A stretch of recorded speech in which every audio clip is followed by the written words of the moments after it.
일단 글쓰기를 했던 그 목적을 제가 크게 나누어 봤는데요.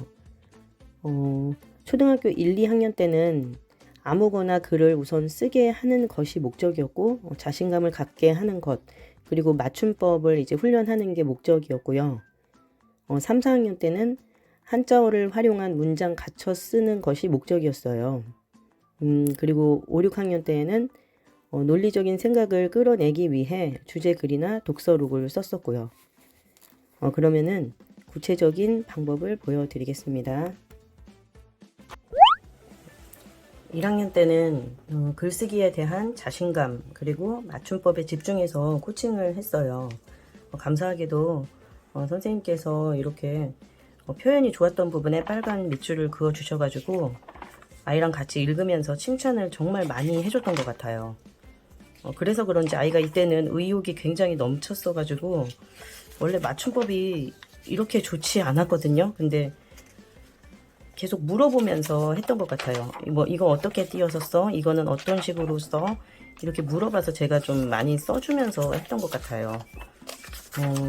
지금 보면은 여기 보면은 배가 고파졌다 이런 식으로 굉장히 많이 썼었거든요. 근데 지금 보니까 일기장 자체는 굉장히 맞춤법이 잘 돼 있네요. 그래서 틀린 거는 그때 바로 지적은 안 하고 이런 식으로 아이가 썼던 모든 글 중에 틀렸던 것들은 뽑아가지고 이런 식으로 훈련을 시켰어요. 이거는 2학년 때까지 이렇게 했었거든요. 그래서 이제 2학년 때까지 맞춤법 훈련은 이제 본인이 썼던 거에서 뽑아가지고 이런 식으로 이제 연습을 했었고, 자, 그리고 2학년 때는 이 아이가 감정 표현이 되게 서툴러서 친구 사귀는데도 좀 힘들어해서 고민이었거든요. 그때 마음사전이라는 거를 알게 돼가지고 그 책을 활용해서 글쓰기를 해야겠다 이제 생각을 했었어요. 이렇게 감정과 그 뜻을 쓰고 거기 나온 예문까지 쓴 뒤에 아래에는 자기가 그 감정을 느꼈던 경험을 쓰는 거예요. 아이가 이것을 굉장히 재미있어 했거든요. 그래서 어쩔 때는 이렇게 길게 쓴 날도 있었어요. 근데 보시면 알겠지만 여기서부터 여기까지가 지금 한 문장이거든요. 이렇게 쓰고 싶은 대로 쓰게 하고 감정에 대한 이야기를 굉장히 많이 했던 것 같아요. 예를 들어서 조마조마하다. 본인은 게임을 할 때 질 것 같으면은 조마조마하다. 그럼 저는 엄마는 네가 늦게 일어나서 지각할까봐 조마조마한데 이런 식으로 감정에 대한 이야기를 되게 많이 하고 역시나 맞춤법은 지적을 하지 않고 아까 보여드린 것처럼 그런 식으로 뽑아가지고 훈련을 시켰었어요. 그리고 이제 3, 4학년 때는 학교에서 독서록과 주제 글쓰기 같은 거를 했기 때문에 저는 그런 쪽으로는 신경을 안 쓰고 이제 한자어를 활용해서 이제 좀 제대로 된 문장을 쓰게 해야겠다고 생각을 했어요. 그래서 이런 식으로 이제 돌석자가 들어간 어휘들을 이제 뽑아가지고 글짓기를 한번 해봐라 했더니 이제 하나하나 하기 귀찮다고 요거를 이제 다 합쳐가지고 본인이 이렇게 한 문장에 때려 넣고 쓰더라고요. 근데 요즘 보니까 이런 식으로 쓰는 게 창의력에 좋다고 어쩌고 그런 말들도 있더라고요. 보시면 알겠지만 저도 하다 말다 했어요. 엄마표라고 해서 뭐든지 꾸준히 한다라고 생각하시겠지만 이런 식으로 하다 말다 하는 거죠. 또 지겨우면은 또 다른 방법으로 또 하고요. 뭐라도 관심을 가지고 하고만 있다면은 본인이 하는 것에 불안을 갖지 않으셔도 된다고 정말 말씀드리고 싶어요. 다 훗날 피가 되고 살이 되어 있고 당장 눈앞에 효과가 나오지 않는다고 해도 쌓이고 있으니까요. 콩나물에 물 준다고 생각하시는 거죠. 또 이제 어휘를 익혀도 문장에서 어떻게 쓰는지 모르니까 이제 제가 이렇게 예문을 시범을 보이고 너도 한번 써봐라 또 이런 식으로도 했었는데요. 이것 보세요. 얼마나 골 때리게 쓰는지. 동생의 승인 없이 몰래 과자를 다 먹었다. 나는 놀이공원에 있을 때 복지하다. 호랑이를 만나면 통사정 해도 안 먹힌다. 먹힌다. 내 가치관은 밥 먹기이다. 이런 식으로 정말 어이없게 쓰기도 하는데 그냥 한번 웃고 마는 거죠 뭐. 그 대신 제가 쓴 예문을 같이 읽어보기 때문에 또 이것도 꾸준히 쌓이고 있으니까 뭐 이상하게 쓴다고 하더라도 역시나 불안할 필요가 없는 거죠. 이런 식으로 3, 4학년 때는 또 진행을 했었고요. 이제 5학년이 되어서 주제 글쓰기를 어떤 식으로 할까 이제 고민을 하고 있는데요. 저는 이 아이가 자기 주장이 좀 강한 편이고 다른 사람의 생각을 잘 못 받아들일 때가 있어서 조금 고민이었거든요. 이것을 글쓰기를 통해서 어떻게 좀 둥글려 줄까 하다가 큰아이가 6학년 때 엄마표로 글쓰기를 했던 방법이 떠올랐어요. 언니가 썼던 글 중에 둘째가 읽었던 책들도 있었기 때문에 같은 주제로 한번 써보자 했더니 이 도림과 계로왕에 대한 글을 고르더라고요. 이 도림과 계로왕은 둘 다 평소에 되게 좋아했던 그림책이어서 그걸로 한번 써보자고 했죠. 그랬더니 역시나 아주 도림을 맹렬하게 이렇게 비판을 하는 글을 썼더라고요. 그래서 이제 이걸로 같이 얘기를 해보려고 해도 너무 자기 주장이 좀 강해서 이제 언니 글을 한번 같이 읽어보자 하고 같이 읽었었거든요. 언니 글을 유심히 읽더니 언니는 계로왕에 대해서 불만이 많구나 라면서 생각이 좀 누그러지더라고요. 아무래도 저랑 이야기를 하면 저도 좀 생각을 자꾸 유도하게 되잖아요. 근데 혼자 읽으면서 좀 누그러지는 것 같더라고요.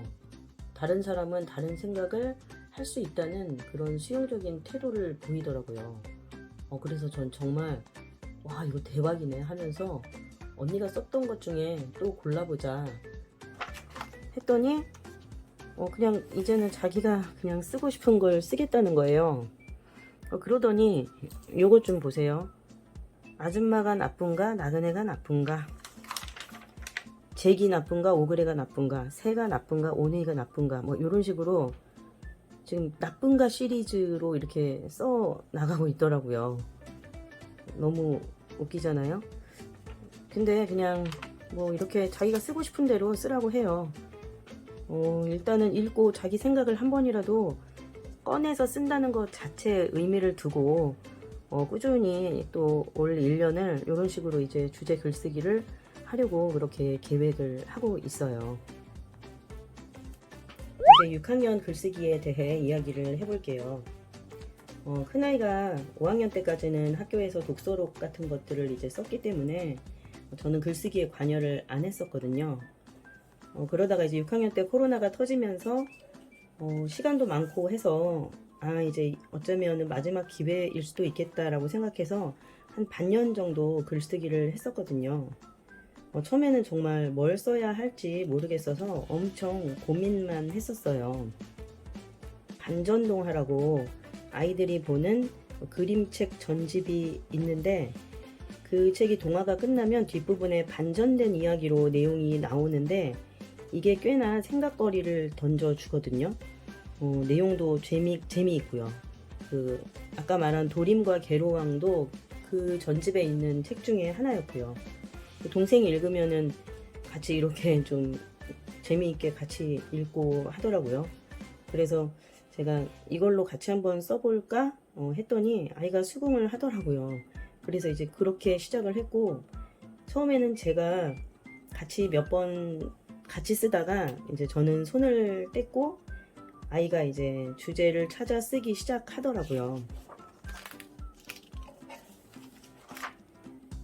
글이 처음에는 정말 두서가 없고 읽으면 뭔가 어색해서 본인이 쓰고서도 정말 마음에 안 들어 있었어요. 저도 약간 좀 그렇게 생각하긴 했는데 일단은 칭찬을 많이 해줬죠, 당연히. 근데 정말 신기한 게 꾸준히 일주일에 한두 번 쓰기만 했는데 한 4, 5개월 지나고부터 글이 정말 좋아지더라고요. 한 거라고는 쓴 거를 꼭 읽어보게 했었거든요. 근데 이게 참 중요하다고 생각했어요. 읽다 보면은 이상하거든요. 그러니까 고치게 되고 이거를 반복하니까 실력이 늘 수밖에 없는 것 같아요. 그래서 한 5, 6개월 뒤에는 글이 좀 두서가 있고 무슨 말을 하는지 정확히 알겠고 읽기 편안해지더라고요. 어떤 작가님이 사람들이 글을 잘 쓰고 싶다고 하는데 글쓰기를 정말 안 한다고 그런 말씀을 하신 것을 제가 영상에서 본 적이 있는데 전 정말 그 이야기에 100% 동의하게 됐었어요.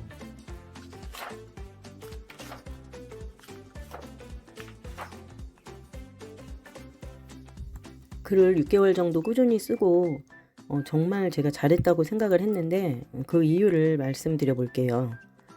글을 쓰면서 뭐든지 한 번이라도 더 생각해보는 그런 태도가 길러졌다고 생각을 해요. 이 아이가 아주 좋아서 글을 쓴 것이 아니거든요. 써야 하니까 쓴 거고 쓰다 보니 써야 할 것들을 찾다 보니 어떤 것에 대해 좀 곰곰이 생각하는 태도를 갖게 된 것 같더라고요. 예를 들어서 disabled라는 영어 단어에 대한 비판하는 글을 썼는데 able이 가능한인데 왜 disabled가 장애라는 뜻이냐며 이 단어는 편견이 있는 단어라고 그런 글을 쓴 게 있는데 글을 쓰는 게 약간 습관이 되니까 어떤 한 가지라도 좀 깊이 생각을 하는 것 같았어요. 그리고 죽은 시인의 사회를 읽고 키팅 선생에 대해서만 쓴 게 아니라 맥카리스터라는 선생님이 있는데 그 사람에 대한 글을 쓴 것을 읽어봤는데 그 선생님의 마지막 수업에서 그 학교에도 뭔가 희망이 보였다, 그런 식으로 끝이 나서 좋았다, 이런 식으로 썼는데 제가 굉장히 잘 썼다라고 생각을 했었거든요. 이런 것들은 글쓰기를 안 했더라면 꺼낼 수 있는 생각이 절대 아니라고 저는 생각을 하고 있거든요. 그리고 바로 이런 것이 창의력이라고 생각을 해요.